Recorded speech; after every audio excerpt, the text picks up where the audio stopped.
The apartment complex where Hayden Panettiere was staying was unusually quiet when emergency crews arrived Sunday afternoon, according to residents who live there.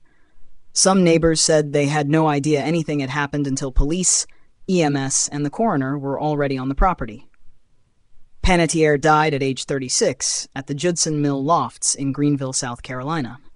One resident who spoke exclusively to us on Monday, August 17th, said the incident happened on their hallway, but initially attracted almost no attention. "It happened on my hallway, but I didn't see or hear anything," the resident said.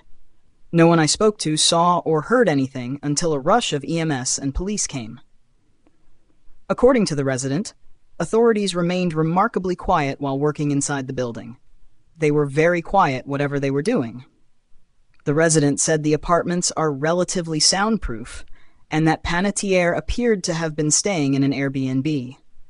More than one person was reportedly staying at the rental, although the resident said even the neighbor directly beside the unit did not notice anything unusual. "I know there was more than one person staying there," the resident said. "I spoke to a woman who was leaving this morning and was right next door to that Airbnb. She didn't hear or see anything."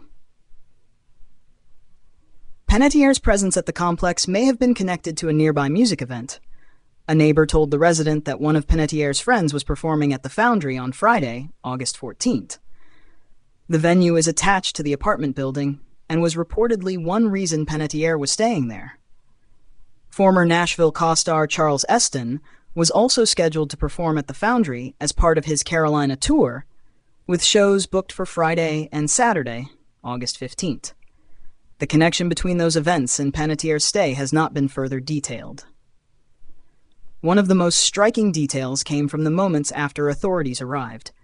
The resident recalled seeing two men sitting on the hallway floor outside the apartment. They appeared stunned and did not speak.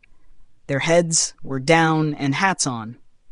"They were not talking," the resident told us. "I have no idea what role they played, if any. The authorities were there. There were one or two officers guarding the apartment door." The resident said police, EMS, and the coroner remained at the complex for several hours. Even then, residents were largely unaware of what had taken place. "They were here a long time," the resident said. "We didn't know who or what was going on until this morning." Another resident, who also asked not to be identified, said they had zero idea that anything had happened inside the building. They described the property as quite large, adding that the leasing office eventually sent residents a notice about the activity. "The leasing office sent a notice this morning before they opened, saying we know something happened, and there is a lot of public attention, and there might be media on the property," the second resident said. "I had no idea Panettiere had any connections to the building. There are a number of Airbnbs and rentals in the property."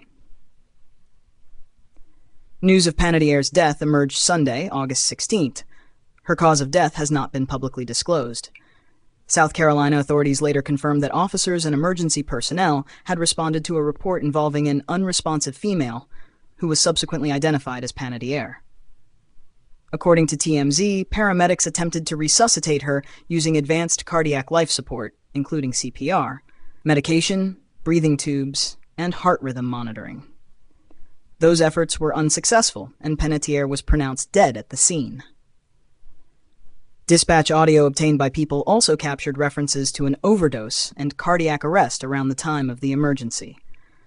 Those references have not established a cause of death, and authorities continue to investigate. The case is under investigation by the Greenville Police Department in conjunction with the Greenville County Coroner's Office, authorities said in a statement. The preliminary investigation has not indicated any signs of foul play or suspicious circumstances. An acquaintance of Ms. Panettiere placed the 911 call. Panettiere's autopsy was completed Monday, August 17th. The Greenville County Coroner's Office provided additional details about the emergency response. On August 16th, 2026, at approximately 1:51 p.m., a 911 call was received regarding a reported cardiac arrest, the office said. First responders and emergency medical services arrived on scene and located a female in cardiac arrest. EMS personnel initiated advanced cardiac life support measures. However, resuscitation efforts were unsuccessful. and the individual was pronounced deceased at 2:32 p.m. The coroner's office also confirmed that the examination found no trauma that would have contributed to Panettiere's death. No signs of trauma were discovered that would have contributed to the death. For now, the investigation remains ongoing, and an official cause of death has not been released.